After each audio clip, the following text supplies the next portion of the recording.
Kota ini tidak pernah benar-benar tidur. Namun malam ini, ia seolah-olah tenggelam. Hujan bulan April datang dengan amarah yang luar biasa, mengubah langit malam yang pekat menjadi tirai air yang tak tertembus pandangan. Bagi Nara, suara rintik hujan yang menghantam atap hal tebus adalah suara yang paling ia benci. Sejak kecelakaan yang merenggut tunangannya tepat 1 tahun yang lalu, hujan bukan lagi simbol kehidupan, melainkan musik pengantar jenazah yang diputar berulang-ulang oleh alam semesta. Nara berdiri sendirian, memeluk tas kanvasnya erat-erat seolah benda itu adalah satu-satunya pegangan hidup yang ia miliki. Ia baru saja pulang dari galeri, tempat lukisannya ditolak untuk kesekian kalinya karena dianggap terlalu suram dan tidak memiliki jiwa. Para kritikus itu tidak tahu bahwa jiwanya memang sudah mati, terkubur bersama peti mati kayu jati di pemakaman umum setahun yang lalu. Karena bus tak kunjung datang dan hatinya terlalu sesak, Nara memutuskan untuk berjalan menembus hujan. Ia tidak peduli jika pakaiannya basah kuyup atau paru-parunya terserang dingin. Ia berjalan menuju taman kota, sebuah tempat yang biasanya penuh dengan tawa anak-anak, namun kini sepi dan mencekam seperti kota hantu. Di tengah taman itu, berdiri sebuah anomali. Sebuah pohon sakura tua yang tetap mekar dengan bunga-bunga merah pucat meskipun ini bukan musimnya. Orang-orang menyebutnya pohon kutukan. Namun bagi Nara, pohon itu adalah teman sejati, sama-sama berjuang untuk hidup di waktu yang salah. Langkah Nara terhenti ketika ia melihat sebuah siluet di bawah keremangan lampu taman yang berkedip-kedip. Seorang pria berdiri mematung tepat di bawah pohon sakura. Pria itu mengenakan kemeja putih tipis dan celana kain hitam. Pakaian yang sangat tidak pantas untuk badai sedingin ini. Nara mengusap wajahnya yang basah, mencoba memperjelas penglihatannya. Ia menyadari sesuatu yang mustahil. Pria itu tidak basah. Meski air hujan menghujam deras di sekelilingnya, butiran air itu seolah-olah membelok, atau mungkin lenyap sebelum sempat menyentuh serat kain kemejanya. Ada sebuah ruang hampa udara di sekeliling pria itu yang melindungi dirinya dari sentuhan alam. Permisi.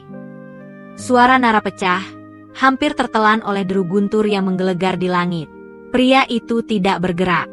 Ia menatap ke atas, ke arah kelopak bunga sakura yang jatuh. Nara mendekat, didorong oleh rasa iba yang sudah lama tidak ia rasakan. Tuan, Anda bisa kedinginan.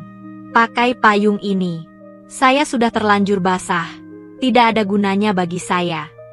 Nara menyodorkan payung hitamnya yang sudah mulai rusak. Pria itu menoleh perlahan. Gerakannya sangat halus, hampir tidak menyerupai gerakan manusia. Lebih mirip seperti asap yang tertiup angin. Saat matanya bertemu dengan mata Nara, napas gadis itu seolah terhenti di tenggorokan. Wajah pria itu adalah mahakarya dari segala hal yang mati namun indah. Kulitnya pucat seperti marmer kuno, tanpa pori-pori, tanpa cacat. Bibirnya yang tipis berwarna sedikit kebiruan, dan matanya adalah abu-abu kusam yang sangat luas, tidak memantulkan cahaya lampu taman sama sekali. Pria itu mengulurkan tangan yang panjang dan ramping untuk menerima payung itu. Saat jemarinya yang pucat bersentuhan dengan punggung tangan Nara, sebuah sengatan yang mengerikan menjalar ke seluruh saraf Nara. Bukan panas, melainkan sebuah dingin yang absolut. Dingin yang seolah-olah menyedot seluruh kehangatan dari nadi Nara. Rasanya seperti menyentuh air di kedalaman samudera yang paling gelap, atau menyentuh dinding gua es yang tak pernah melihat matahari. Payung ini tidak akan bisa melindungiku dari apapun. Suara pria itu keluar. Itu bukan suara manusia biasa. Suaranya rendah, bergetar di dalam dada Nara lebih dari di telinganya, seperti gema yang memantul di dalam peti mati. Kenapa kau memberikan perlindungan kepada sesuatu yang sudah lama dihancurkan oleh waktu? Nara gemetar, bukan karena dingin, tapi karena kehadiran pria ini. Setidaknya, Anda tidak akan basah. Pria itu tertawa kecil, suara tawa yang kering tanpa kegembiraan. Aku tidak bisa basah, Nara, karena air hanya menyentuh mereka yang masih memiliki raga yang nyata. Jantung Nara berdegup kencang. Bagaimana pria ini tahu namanya? Siapa Anda sebenarnya? Tanya Nara terbata-bata. Pria itu melangkah 1 inci lebih dekat. Setiap kali ia bergerak, udara di sekitar mereka turun beberapa derajat. Aroma mawar yang hampir membusuk, campuran antara wangi bunga dan bau tanah makam, menusuk penciuman Nara. Namaku Arka, bisiknya. Ia mendekatkan wajahnya ke telinga Nara, membuat bulu kuduk gadis itu berdiri. Aku adalah sisa-sisa dari doa yang tidak terjawab. Dan kau datang ke sini bukan untuk berteduh, tapi karena kau merindukan kematian, bukan? Nara terpaku. Kalimat itu menghantamnya tepat di ulu hati. Segala depresi dan keinginan untuk menyerah yang ia sembunyikan selama setahun ini dibongkar begitu saja oleh orang asing ini dalam satu kalimat. Jangan mencari kematian di sini, lanjut Arka. Suaranya kini terdengar seperti peringatan. Karena sekali kau melangkah masuk ke dalam duniaku, kau tidak akan pernah menemukan jalan pulang ke cahaya. Tiba-tiba, sebuah kilat besar menyambar pohon sakura di belakang mereka.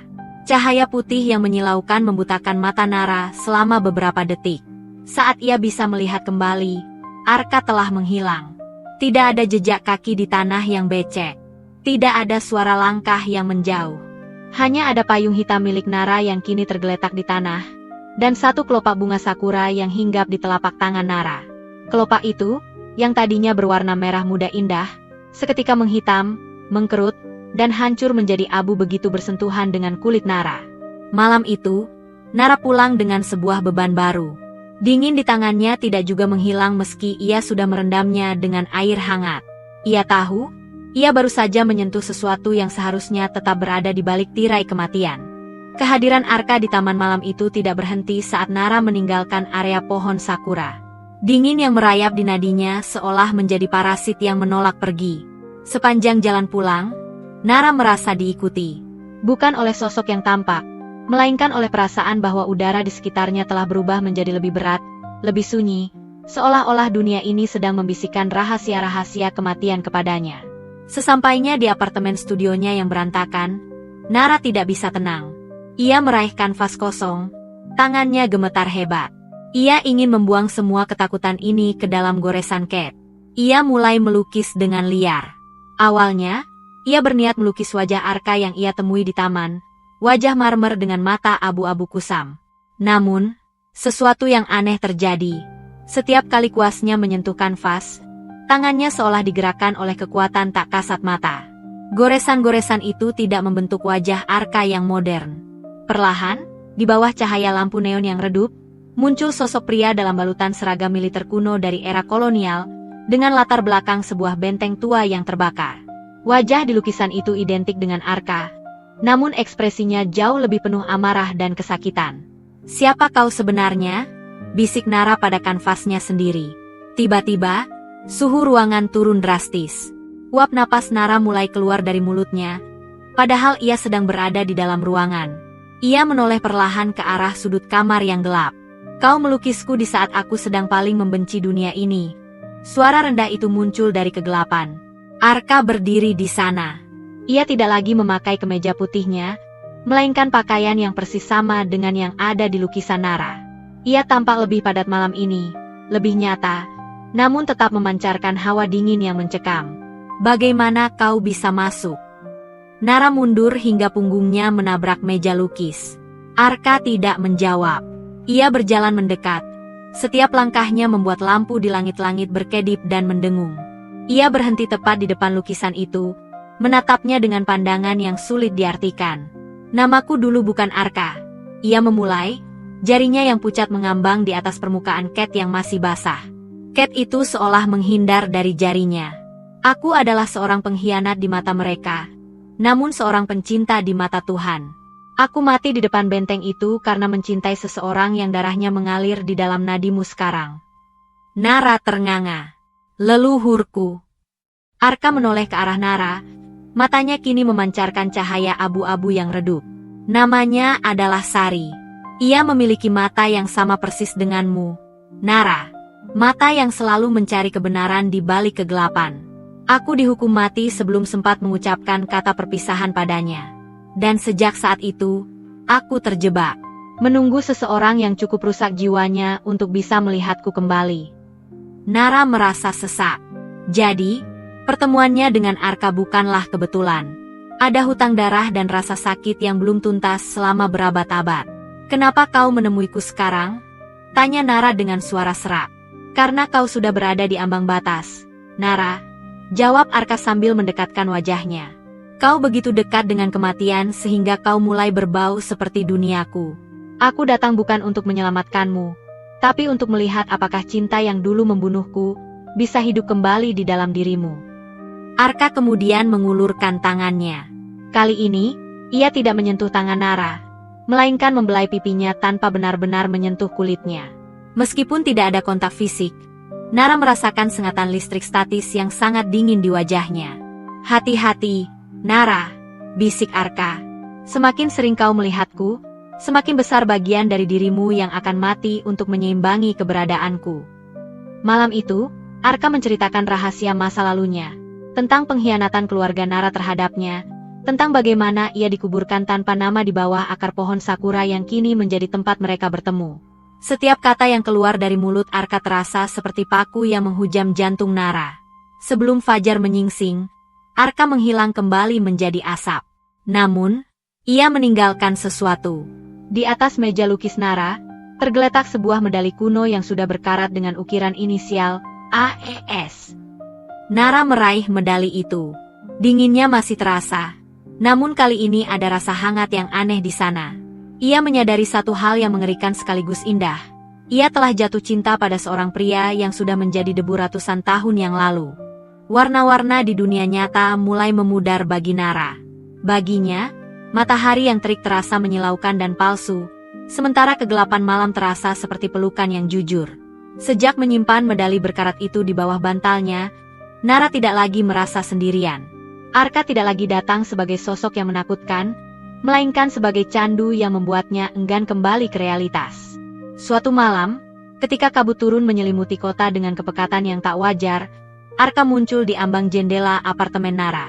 Kali ini, ia mengulurkan tangannya dengan telapak terbuka. "Ikutlah denganku, Nara," bisiknya. "Aku ingin menunjukkan dunia yang kulihat selama ratusan tahun ini. Dunia di mana waktu hanyalah ilusi." Nara menyambut tangan itu. Saat jemari mereka bertaut, rasa sakit yang biasanya menyertai rasa dingin itu menghilang, digantikan oleh sensasi melayang yang memabukkan. Seketika, dinding apartemen Nara seolah luruh seperti debu tertiup angin. Pemandangan di hadapannya berubah drastis. Mereka tidak lagi berada di Jakarta yang bising. Mereka berdiri di depan sebuah rumah kolonial megah dengan pilar-pilar putih tinggi, namun bangunannya tampak semi-transparan, seolah-olah terbuat dari cahaya bulan dan sisa-sisa ingatan. "Ini adalah rumah tempat aku seharusnya membawamu pulang dulu," kata Arka. Suaranya kini terdengar lebih jernih, lebih manusiawi. Mereka masuk ke dalam aula besar yang diterangi oleh ribuan lilin yang apinya tidak bergerak, meski ada angin yang bertiup. Di sana, musik tanpa instrumen terdengar mengalun lembut, sebuah melodi kuno yang entah bagaimana Nara kenali di dalam jiwanya. Arka menarik Nara ke tengah ruangan. Ia meletakkan satu tangan di pinggang Nara dan tangan lainnya menggenggam jemari gadis itu. Mereka mulai berdansa. Nara merasa kakinya tidak lagi menyentuh lantai. Mereka berputar di antara bayangan-bayangan tamu undangan yang tampak seperti asap kelabu, sosok-sosok dari masa lalu yang juga terjebak dalam keabadian yang sunyi. "Arka, ini indah sekali," bisik Nara. Ia merasa begitu ringan, begitu bebas dari beban kesedihan yang selama ini menghimpit dadanya. Namun, di tengah dansa itu, Nara melihat pantulan dirinya di sebuah cermin besar yang retak di dinding aula. Ia tersentak. Di dalam cermin, ia tampak mengerikan. Wajahnya sangat pucat, matanya cekung dengan lingkaran hitam yang dalam, dan kulitnya tampak mulai membiru di bagian ujung jari. Sebaliknya, Arka di dalam cermin tampak sangat hidup, seolah-olah ia sedang menyedot vitalitas Nara untuk membuat dirinya sendiri tampak nyata. Nara terbatuk hebat. Saat ia menutup mulutnya dengan tangan, ia melihat noda merah kental di telapak tangannya. "Darah! Arka, apa yang terjadi denganku?" tanya Nara, suaranya parau. Arka menghentikan langkah dansanya. Ia menatap Nara dengan tatapan yang sangat pedih. Sebuah campuran antara cinta yang dalam dan rasa haus yang tak terkendali. "Duniaku adalah dunia ketiadaan, Nara," kata Arka sambil mengusap darah di bibir Nara dengan ibu jarinya. "Untuk berada di sini bersamaku, kau harus memberikan sebagian dari hidupmu. Setiap detik yang kau habiskan di sisiku adalah satu hari yang hilang dari umurmu di dunia sana." Nara menatap Arka, mencari keraguan di mata abu-abu itu. "Kalau begitu, ambil semuanya, Arka. Aku tidak ingin kembali ke dunia yang membuatku ingin mati setiap hari." "Jangan bicara begitu, kecil," Arka memeluk Nara erat. Pelukannya terasa seperti es yang mencoba membekukan api. Kau adalah satu-satunya hal yang masih memiliki detak jantung di dunia ini. Jika kau mati, aku akan kembali menjadi kesunyian yang abadi. Aku tidak ingin memilikimu hanya sebagai hantu. Aku ingin kau tetap menjadi cahayaku, meski itu berarti aku harus menjauhimu. Namun, Nara tidak peduli. Ia menyandarkan kepalanya di dada Arka yang dingin, yang tidak memiliki detak jantung. Baginya, batuk darah dan rasa lemas di tubuhnya hanyalah harga kecil yang harus dibayar untuk cinta yang melampaui logika ini. Malam itu, mereka berdansa hingga lilin-lilin mulai padam satu persatu. Saat Nara tersadar kembali di tempat tidurnya saat fajar menyingsing, tubuhnya terasa seberat timah. Ia hampir tidak bisa bangkit dari kasur. Di cermin kamarnya, ia melihat noda darah kering di sudut bibirnya, dan di lantai, tergeletak satu kelopak sakura segar. Sebuah bukti bahwa dansa di ambang kematian itu bukanlah sekadar mimpi. Nara menyadari satu hal, ia sedang sekarat, dan ia sangat menikmatinya selama Arka ada di sana memegang tangannya. Nara tidak lagi takut pada kematian, ia justru merindukannya. Baginya, setiap tetes darah yang keluar saat ia terbatuk adalah tiket untuk bertemu Arka lebih lama. Namun, alam semesta memiliki keseimbangannya sendiri. Keberadaan Arka yang terlalu lama di dunia manusia, dan keterikatan Nara yang terlalu dalam pada dunia roh, mulai menciptakan retakan pada tirai yang memisahkan kehidupan dan keabadian. Malam itu, saat Nara tertidur dalam kondisi tubuh yang sangat lemah, ia tidak dibawa Arka ke aula dansa yang indah. Ia justru terlempar ke sebuah tempat yang luas, gersang, dan diselimuti kabut berwarna abu-abu pekat. Tidak ada pohon sakura, tidak ada musik kuno. Hanya ada keheningan yang menulikan telinga. Di tengah kabut itu, berdirilah sesosok makhluk yang tingginya melampaui batas kewajaran. Sosok itu mengenakan jubah hitam yang seolah terbuat dari asap yang membeku, dan wajahnya tertutup oleh topeng tulang yang retak. Di tangannya, ia memegang sebuah lampion yang memancarkan cahaya biru pucat yang dingin. Kau telah melangkah terlalu jauh, anak manusia. Suara itu bukan berasal dari mulut, melainkan berdentum di dalam tulang belulang Nara. Nara gemetar hebat. Siapa kau? Di mana Arka? Aku adalah penjaga gerbang. Aku adalah batas antara napas terakhir dan keheningan abadi. Makhluk itu mendekat, dan setiap langkahnya membuat tanah di bawah kaki Nara bergetar. Kau mencintai sesuatu yang sudah tidak ada. Kau memberikan jiwamu kepada sebuah bayangan yang seharusnya sudah menjadi debu. Arka nyata bagiku, teriak Nara, meski suaranya terdengar sangat kecil di tempat luas itu. Dia nyata karena dia memakan hidupmu. Penjaga gerbang itu mengangkat lampionnya, mengarahkan cahayanya ke arah Nara. Di bawah cahaya biru itu, Nara melihat tubuh astralnya. Ia tampak transparan, dengan lubang-lubang hitam di bagian dadanya, tempat di mana Arka sering menyentuhnya. Setiap kali dia memelukmu, dia mencuri satu helai benang takdirmu. Jika kau terus bersamanya, kau tidak akan mati dengan tenang. Kau akan menjadi ketiadaan, seperti dia. Terjebak, lapar, dan selamanya haus akan kehidupan yang takkan pernah kau miliki lagi. Aku tidak peduli. Nara jatuh berlutut. Aku tidak punya siapa-siapa di dunia sana. Kau memiliki waktu, sahut makhluk itu dingin. Dan waktu adalah satu-satunya hal yang tidak dimiliki oleh kekasih hantumu itu. Pergilah, atau aku sendiri yang akan menyeret Arka ke kedalaman neraka terdalam karena telah melanggar hukum alam. Nara terbangun dengan teriakan yang tertahan. Keringat dingin membasahi seluruh tubuhnya. Ia melihat ke sekeliling kamarnya, dan ia menemukan Arka sedang berdiri di sudut ruangan, menatapnya dengan pandangan yang sangat sedih. Arka tampak lebih redup malam ini, seolah-olah peringatan penjaga gerbang itu juga berdampak padanya. Kau bertemu dengannya, bukan?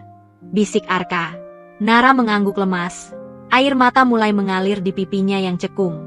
Dia bilang kau menyakitiku, Arka. Dia bilang kau memakan hidupku. Arka mendekat, namun kali ini ia tidak menyentuh Nara. Ia menjaga jarak yang menyakitkan di antara mereka. Dia benar, Nara. Seharusnya aku tidak pernah menampakkan diri padamu. Seharusnya aku membiarkanmu menangis di bawah pohon sakura itu sendirian. Aku egois. Aku terlalu rindu pada rasa hangat, dan kau adalah satu-satunya matahari yang tersisa untukku.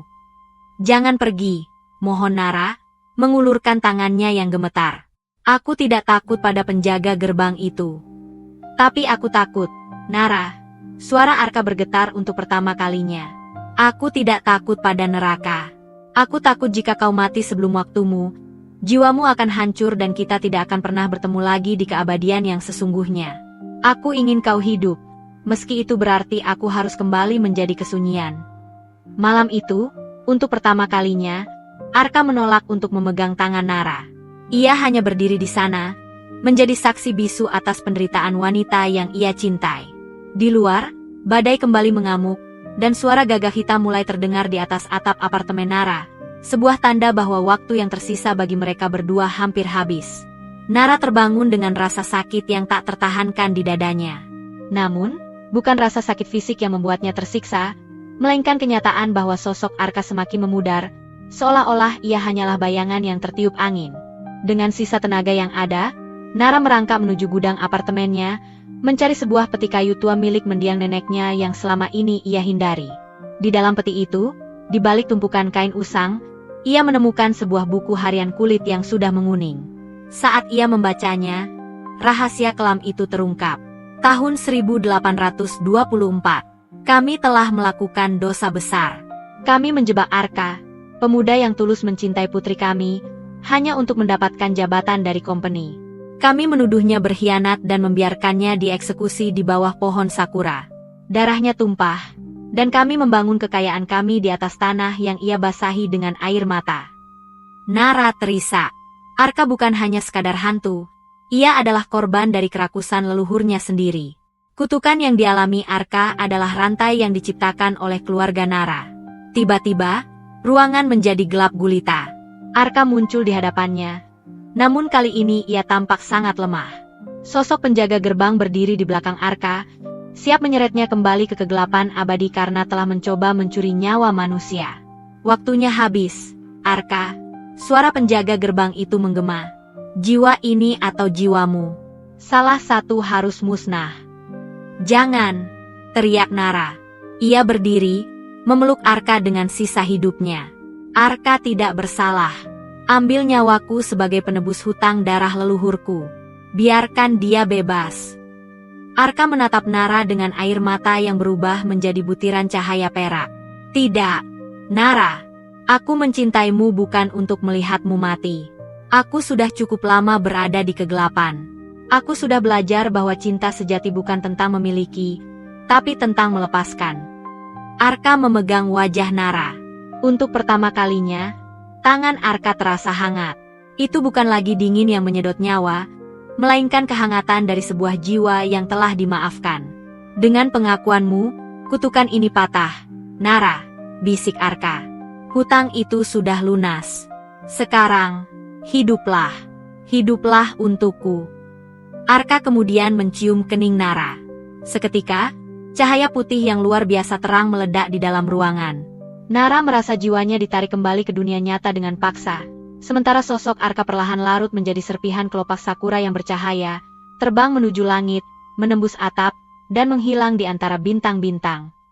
1 tahun kemudian, taman kota tampak lebih cerah sore itu. Hujan turun rintik-rintik, namun tidak lagi terasa mencekam. Nara berdiri di depan pohon sakura tua itu, namun ia tidak lagi membawa kesedihan. Wajahnya telah kembali berseri, meski ada satu bekas luka kecil di hatinya yang takkan pernah hilang. Ia tidak lagi melukis hantu. Kini, lukisannya penuh dengan cahaya dan warna. Di bawah pohon itu, ia meletakkan medali kuno, es, ke dalam tanah, menguburnya dalam-dalam bersama semua dendam masa lalu. Nara menengadah ke langit, membiarkan rintik hujan membasahi wajahnya. Ia tidak lagi merasa dingin. Ia merasa hangat, seolah-olah di suatu tempat di luar jangkauan mata manusia. Arka sedang memperhatikannya dengan senyuman yang kini telah mencapai matanya. Terima kasih telah mencintaiku, Arka, bisiknya. Angin berhembus lembut, membawa aroma mawar segar dan suara bisikan yang hanya bisa didengar oleh hati Nara. Sampai kita bertemu lagi di keabadian yang sesungguhnya. Nara berbalik dan berjalan pulang. Ia tahu bahwa meskipun cinta dan kematian sering berjalan berdampingan, hidup adalah hadiah yang harus ia jaga. Karena di setiap hembusan napasnya, ada sebagian dari jiwa Arka yang tetap hidup secara abadi. Tamat.